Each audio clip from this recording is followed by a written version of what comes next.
The Irish language has been the main, but never the sole means of communication on the island of Ireland from the dawn of history until the beginning of the modern period, when it began to be superseded by English. Over the more than 1,500 years of its written attestation, it has undergone substantial changes in its grammatical and lexical aspects, particularly reflecting its changing socio-linguistic and cultural role.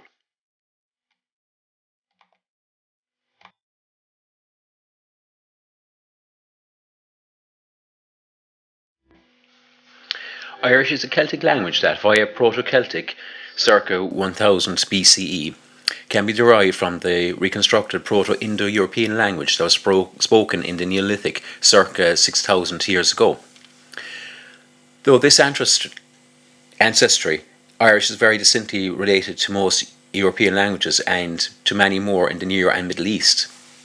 This relationship not only means that linguistic features and many lexical items of Irish were inherited from the ancestral speech group, but it also entails the possibility that items of cultural and spiritual significance go back to this origin. Within the Indo-European subgroup, Irish belongs to the Celtic sub-branch which today occupies the western fringes of Europe, but which in antiquity extended much further into the east into Central Europe.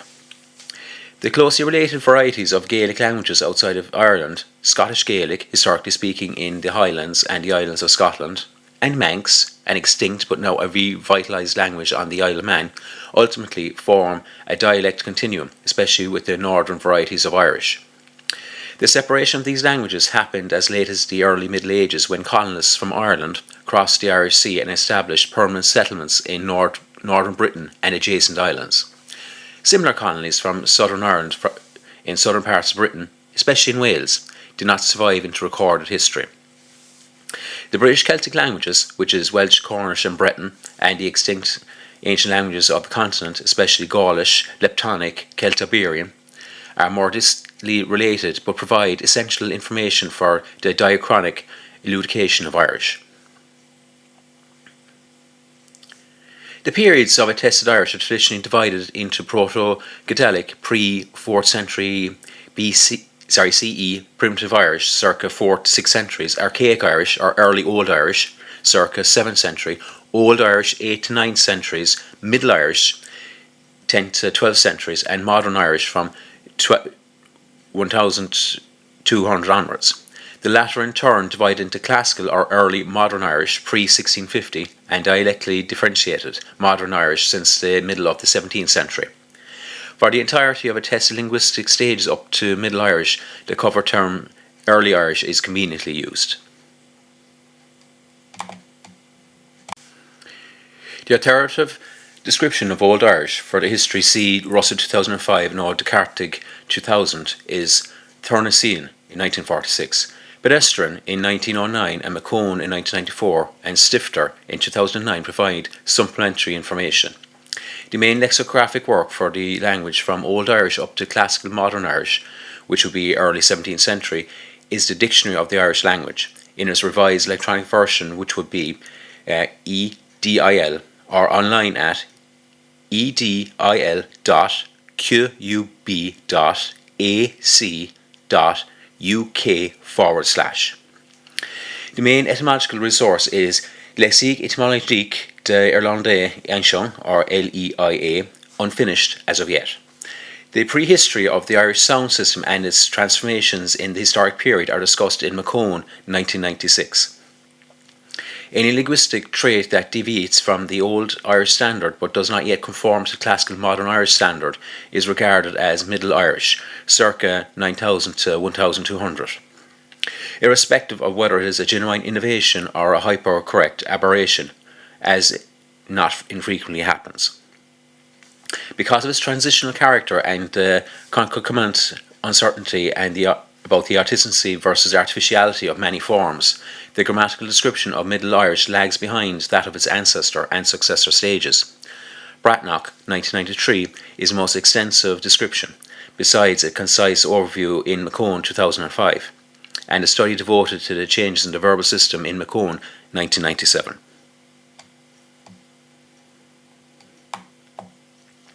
After the Middle Irish reconstructions and simplifications, Classical Modern Irish, circa 1200 to 1650, emerges. A learned written standard language again, meticulously safeguarded against the natural transformation of the spoken language by a professional class of scholars and poets. A succinct description of it is McManus, 1994. Its history is treated by Doyle in 2015. Primary sources for the language history from the Statutes of Kilkenny 1366 onwards are edited by Crowley, 2000. Ultimately, this register of the language had to give way to the dialectically differentiated variants of modern Irish, which be circa 1650 to present, when the social fabric, when had the Gaelic world and its 𝕳𝖎𝖘𝖍 education system together, was forcibly removed in conflicts with the English crown in the 17th century. The modern spoken form of Irish has three distinct dialects: Munster, meán, Connacht, and Ulster, and one superimposed artificial standard, which is on 𝕸𝖎𝖘𝖍.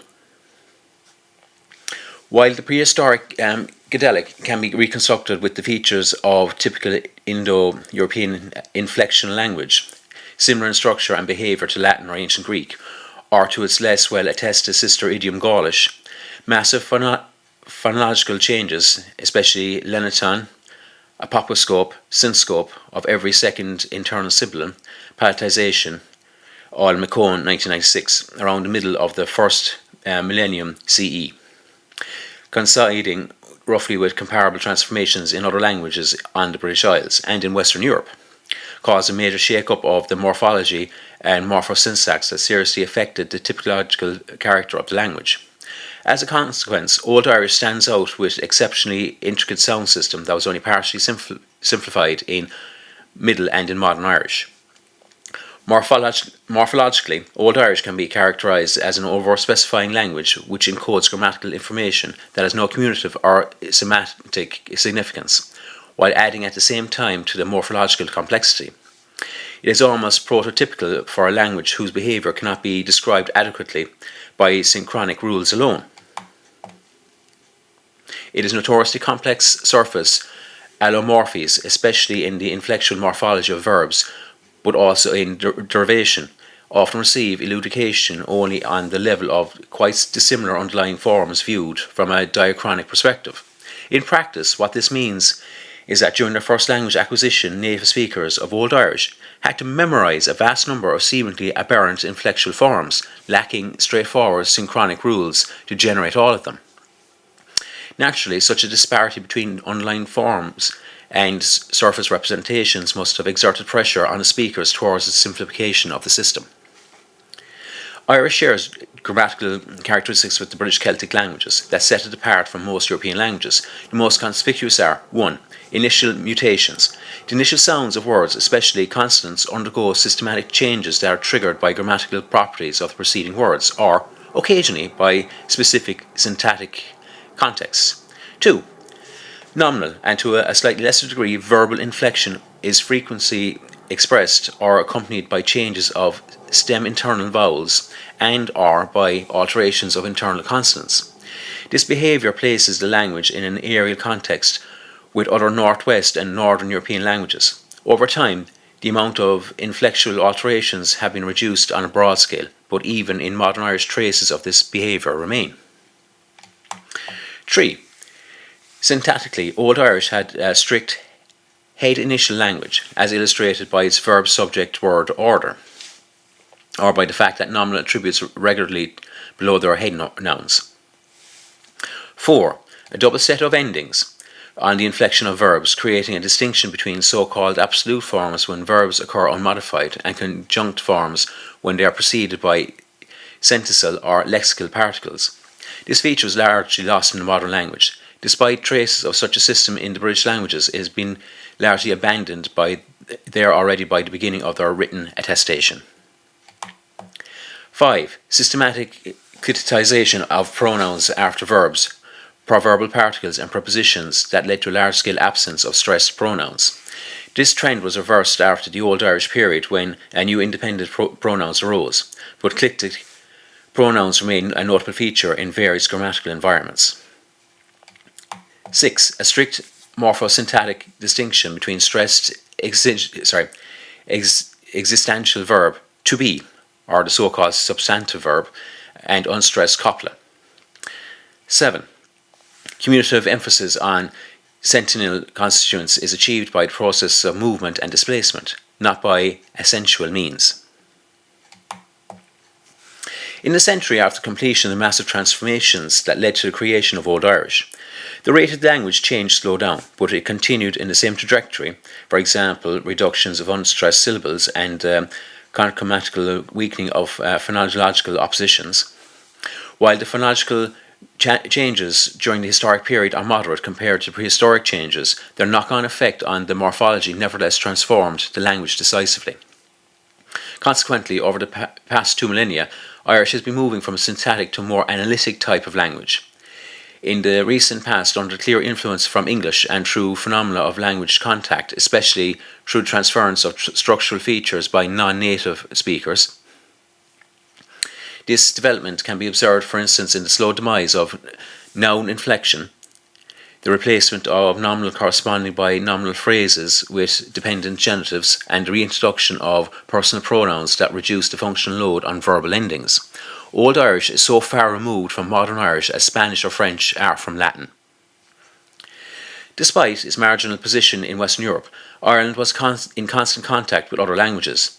The extent to which submerged prehistoric languages of the British Isles influenced Irish is disputed. However, it is likely that some place names and a portion of the lexicon that is not amiable to Indo-European etymology was borrowed from such substrate sources. For example, words for specific terms of the insular fauna and flora, such as modlar or parton, crab, or 𝕸𝖎𝖘, lobster. It is probably also legitimate to attribute some unanasyllable place names to precursor language, such as 𝕸𝖎𝖘, 𝕸𝖎𝖉𝖆, the area around the river Liffey, and Tara. Because of the phonetic properties of some of the loans, it's been suggested that at least one such pre-Celtic language survived at least into the 6th century, attested by Shriver 2014, and also in another one of his revised works 2015. During its recorded history, Irish had contact mainly with the early British Celtic languages speakers, of which seem to have settled in southeast Ireland in the early medieval period. Latin, Old Norse, Normanno-French, Middle and Modern English. These adstratal and superstratal languages make themselves felt more notably in lexical borrowings, but occasionally left their imprint on the structure of Irish. For instance, in word formation, for example, the genitive suffixes "ar" and "or", from Latin "arius" and "thor". The Latin language contributed not only words in well-defined semantic fields relating to education, such as reading and writing, and to the church, but it also introduced a sound to the Irish language which had been absent until the 5th century. P. A word containing a P is either a loan from a foreign language or arose after the 6th century, when the sound had established itself. A most curious loan from Old Welsh is the name of the Irish language itself. For phonetic reasons, the loan of 𝕸𝖎𝖚, Gaeilge, Irish language, and Gael, Irishman, from the Welsh, I don't know how to put this, 𝕬𝖆, or wild, replacing Feeney as the unctuous name for the inhabitants of Ireland, cannot have taken place much earlier than the 7th century. Unlike Scottish Manx and Gaelic, where Norse influence makes itself profoundly felt even in phonology, the traces left by the Vikings are largely restricted to loanwords in specific semantic fields, especially seafaring and commerce, while the impact of Old English was limited to a few loanwords since the Norman invasion. Ireland has been subjected to extensive influence, first from French and then more strongly from English. This is evident not only on the lexicon, but also on the syntax and in idiomatic expressions.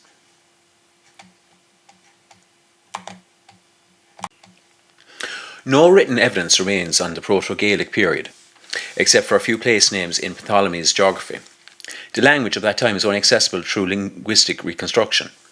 The first written remains of Irish are in the Ogham stones of the primitive Irish period, or Ogham edited by McAllister in 1945 on the script of McManus in 1991. The main body, which is traditionally but without secure criteria, assigned to the 4th to 6th centuries CE. Inscriptions consist chiefly of names in the genitive singular and reveal no further textual or historical information. The earliest preserve a very archaic form of the language. For example, the name 𝕸𝖎𝖘 corresponds to the gaeilge 𝕸𝖎𝖘, although the use of on wood for writing purposes occurs as a narrative motif in early sagas and finds support in the very nature of the script, in carved notches on the edge of objects. No such objects have been discovered so far. The first language that's systematically written on vellum in Ireland was Latin. While names and stray Irish words are included in the Latin, especially in annalistic records, the earliest writers of the island occasionally expressed, or possibly conventional, discomfort about writing their own barbarous native tongue. Having to learn Latin from scratch in school forced Irish scholars to engage with grammatical theory, which ultimately shaped their attitude towards their own mother tongue. A paradigm shift occurred during the 7th century when finally literacy in the native language took off. Some scattered pieces of Irish poetry and prose survive that are attributed to authors from the beginning of this or possibly even before the end of the preceding century. 𝕸𝖎𝖘𝖍, 𝕳𝖎𝖘𝖙𝖔𝖗𝖎 and 𝕳𝖎𝖘𝖍𝖉𝖃. However, these texts need not necessarily have been committed to writing so early. By the second half of the century, the evidence for written works is undeniable, and by the beginning of the 8th century, the literary production in narrative and expository prose and in poetry was flourishing, thus making Irish the earliest vernacular, for example non-classical language, to be continually committed to writing in Europe.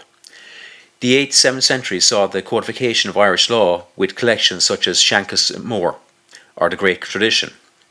Amazingly, no tradition of using Irish for monumental public inscriptions apart from ever developed before the modern period. To what extent there continue to exist an oral tradition besides the written one can only be speculated. Literacy in the Latin alphabet was introduced by Christian missionaries who had received their education in Britain. The reduced version of the alphabet adapted for writing Irish is particularly unsuited for the sounds of the language. 18 letters, plus a diacritic symbol called fada to indicate vowel length. For example, a or e or u have to represent the 57 phonemes of Old Irish, or 71 if libelized consonants are recognized as a separate phonic series. No matter how the sounds are counted, any letter of the alphabet could stand for 4 or more sounds of the language. Depending on the dialect, post-Old Irish changes slightly reduce the number of phonemes. Even in modern spelling, there is still a glaring mismatch between phonemes and graphemes. Some of the orthographic peculiarities of Old Irish, for example the non-indication of some mutation effects, the different sound values of consonants depending on their word initial or word internal position, etc., are due to the British transmission of literacy. Others, such as indicating palatalization by giving graphic expression to phonemic glides, must have been developed by Irish scholars themselves in a long process of experimentation. The orthographic practices are fundamentally identical in the Gaelic of Scotland, but for Manx, these written documents did not start before the early 17th century. A very different approach is used, an orthography that is chiefly based on English spelling conventions. The precise circumstances under which writing Irish established itself, however, clouded in historical darkness. Writing education and writing practice were firmly connected with Christian learning in early medieval Ireland. Some indications, partly legendary, partly linguistic, and literally, point to monastic centres in the northeastern part of the island, between Armagh and Bangor, as the cradle of vernacular literacy.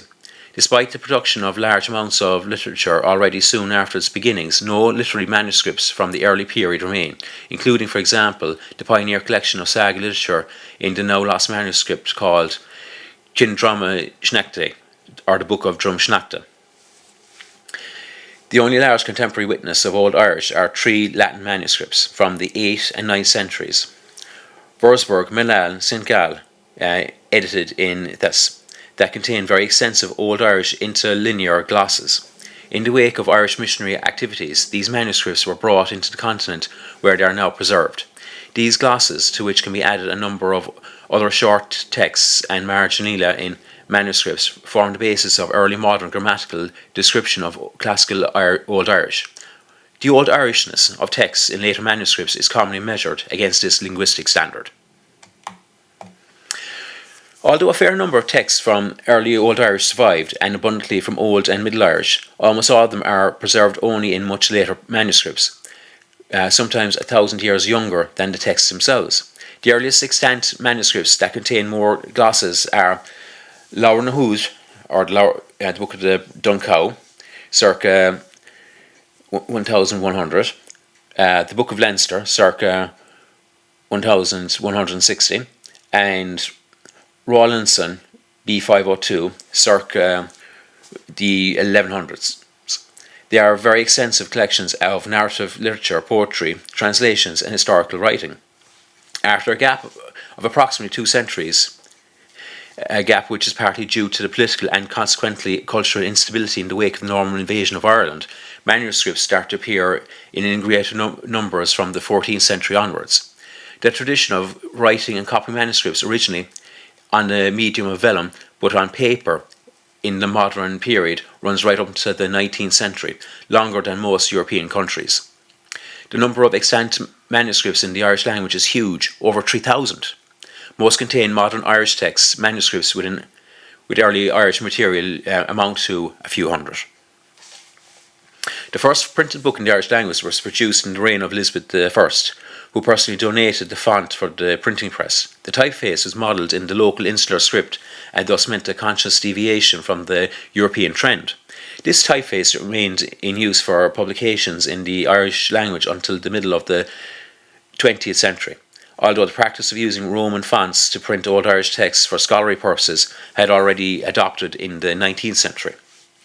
However, while in most European countries printing soon became a central factor in imparting regional languages with prestige, thus anchoring them in their societies, it remained a rare commodity in the case of Irish texts due to the fact that until the 18th century only one printer had the royal patent to operate in Ireland.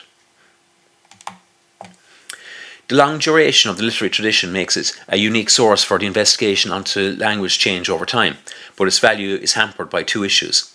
1. With few exceptions, early Irish literature has been transmitted without reliable or precise information about its chronological and geographical location. 2. What linguistic variation can be found is usually attributed to chronological differences. Having often gone through multiple stages of copying and re-editing, the extant texts are typically preserved in an almost inextricable mix of older and more progressive linguistic features. Next to nothing is known about what was spoken in Ireland before Irish became the dominant means of communication. It is likewise obscure when the ancestor of the Irish language was brought to the island. Its presence cannot be earlier than the 1st millennium BC, but dates as late as the 1st century CE, which has been proposed. While archaeologists reject the notion of large-scale immigrations of speakers of Proto-Gaelic with reference to the absence of archaeological traces of such an event, the linguistic facts make it inevitable to operate with the intrusion of Celtic-speaking people into the island, notwithstanding the difficulty of determining the number of people necessary for initiating the language shift. Comparison with linguistic expansions is better documented periods suggests that the migrating speech community need not have been large if its members succeeded in displacing the elite of the conquered country. See the socio-linguistic model of Mallory 2013. Arguments for the comparatively late introduction of Irish are 1. The presence of the vocabulary of several inherited words of items of the natural world that are foreign to Ireland, such as nahar, or snake, and art, bear. If the language had existed sufficiently long in the island, it is likely that these words, which had no real-life reference there, had either been lost through natural obsolescence, or their reference would have shifted to other items. 2. The rapid and drastic phonetic changes to late antiquity could have been indicative of an abrupt language shift across a larger population. 3. Most place names in medieval Ireland are transparent in their formation and meaning, the corollary being that the large parts of the land had only been settled relatively shortly before the historic period, when the language is already similarly attested to Old Irish. 4. This ties in the fact that the attested Old Irish, and not some shady dialect of it, is actually the common linguistic ancestor of all known Gaelic languages, including the colonial variants of Scotland and meán. 5. The fact that the early Irish, as evidenced in the extant sources, is an astonishingly uniform language could also point to its recent spread across the island. Evidently, texts from centres of learning across the whole country have survived, yet it has not been possible so far to identify unambiguous dialectally differentiating traits in them. See O'Reilly, 1932. There also appear no literary references to non-standard regional varieties of the language, such as unusual accents. Occasional instances of lower registers in narrative texts by virtue of being embedded within regular prose already went through the filter of literary speech. Less than an unembellished reflection of authentic spoken style, these passages may rather contain a kind of stage spoken Irish. Several explanations have been proposed for the uniform appearance of the language. The received view is that Old Irish was an educated standard language taught in monastic schools, the lack of dialectic differences in the written record therefore being a function of the linguistic uniformity of the intellectual caste who produced the literature. While the crucial role of monastic learning centres in spreading and maintaining a standard across the island cannot be doubted, it is hard to believe that, parallel to the deep political fragmentation of the island in the early Middle Ages, there should have also existed a supra-regional network of intellectuals that should have been so tightly knit that its, to all extents and purposes, uniform linguistic training was authoritative to all practitioners of the art, from south to north and from west to east of the Irish Sea. Even if aspiring poets had to acquire a standard idiom, some regional facets would be expected to shine through the language usage of diverse enough dialects coexisted. Especially at the beginning of the written tradition, regional variation resulting from local experimentation would naturally be expected to have left traces on the extant texts. A linguistically more plausible account for the early homology of Irish is that to be attributed to its being a colonial language. For example, it had spread across its territory only within the last generations before the onset of the written tradition, thus allowing not enough time to have elapsed for significant dialect differences to be reflected in the written record. From the dawn of history with the letters of St. Patrick, Irish is encountered as the dominant language in Ireland. It was used for everyday communication as well as for formal, political and religious speech, and for a large variety of cultural and scientific purposes. In the early medieval period, Latin rivaled Irish in prestige as a scriptural language, but whether Latin was spoken to any notable degree is doubtful.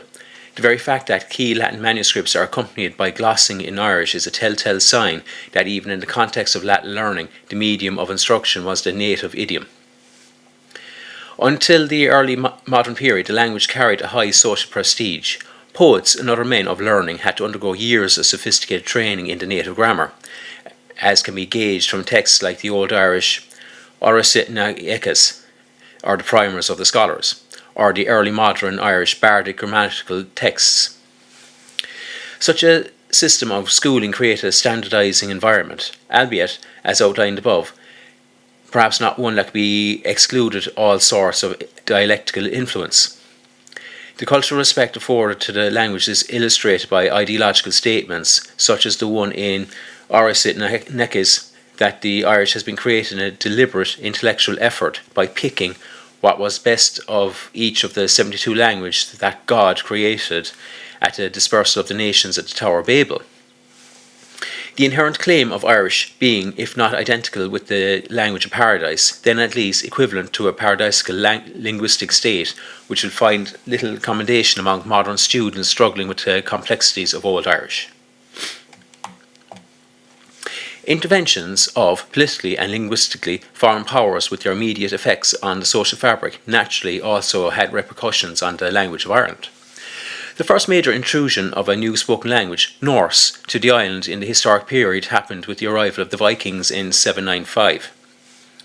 Their permanent establishments from the early 9th century onwards had eventually led to the growth of the first towns in Ireland, such as Dublin, Wexford or Limerick.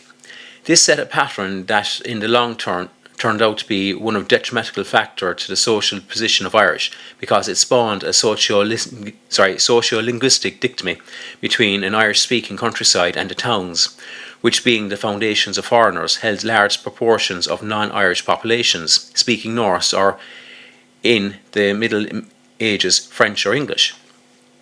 In unison with universal tendencies, the towns became the economic hubs of the country.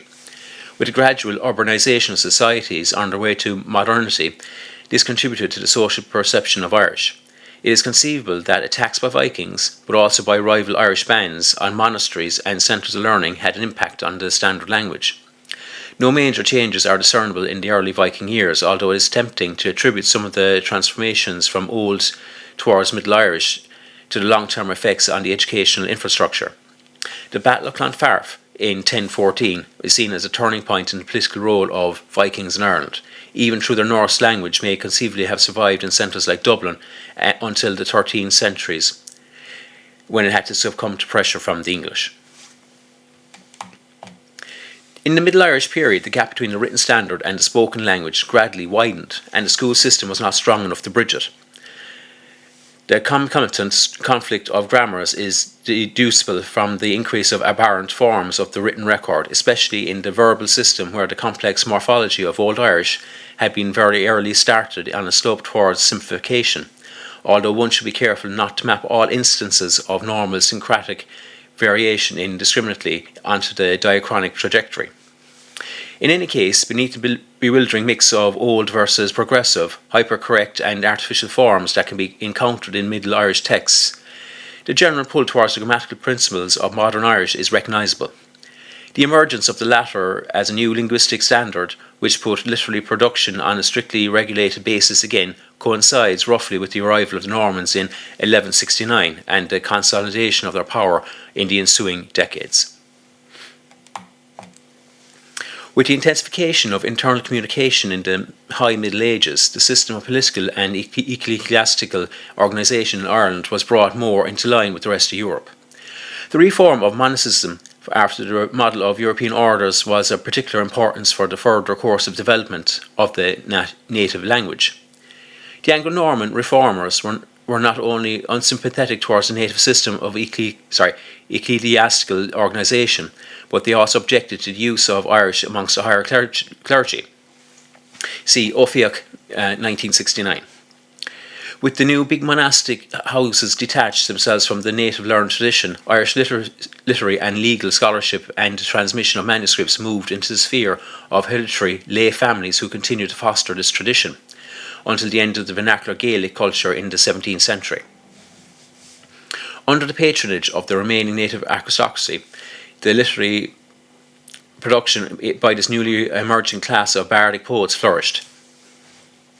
Monopolising the cultivation of the native language, they codified a conservative high register standard language across Ireland and Scotland for the next 4 centuries, affecting eclipses in the extent sources in natural developments in the spoken language. Despite being an invasion undertaken by Norman nobility, the presence of French in Ireland proved to be of a transient nature. When Norman-French ceased to be the administrative language of England, Ireland followed suit, and French disappeared as a living language, leaving on behind numerous borrowed lexical terms in Irish. More consequential in the long term was the influence in the wake of the Norman conquest of English-speaking commoners into the economically crucial towns. In the short term, however, the influence of English extended no further than the Pale, a district encircling Dublin. This situation remained fairly stable for the remainder of the High Middle Ages. The very fact that the decrees such as the Statutes of Kilkenny of 1366, which banned the display of Irish cultural items for people of English descent, had to be enacted by the Anglo-Irish government, gives evidence of how much English had to struggle to hold out against the encroaching Irish language in the centuries after the Norman invasion. At the same time, it gives expression to an active desire on the part of the suzerain to suppress Irish and Irishness in certain public domains, and it highlights the persistence of tensions throughout this entire period. Finally, in the wake of the 16th century Reformation, the confessional difference between English and Irish cultural spheres were added as yet another dimension to the already existing divides in Ireland. The resulting religious conflict provided the stimulus that ultimately tipped the balance in the linguistic struggle of the island of Ireland. The flight of the Earls in the early 17th century, after the Battle of Kinsale in 1601, was the ultimate demonstration of the downfall of the once powerful Gaelic elite in the face of English dominance. With it, the institutional support for the Irish language vanished, and the language entered an ever-accelerating social decline. From the time onwards, there could be no doubt that social, cultural and intellectual ascent in Ireland was tied to England.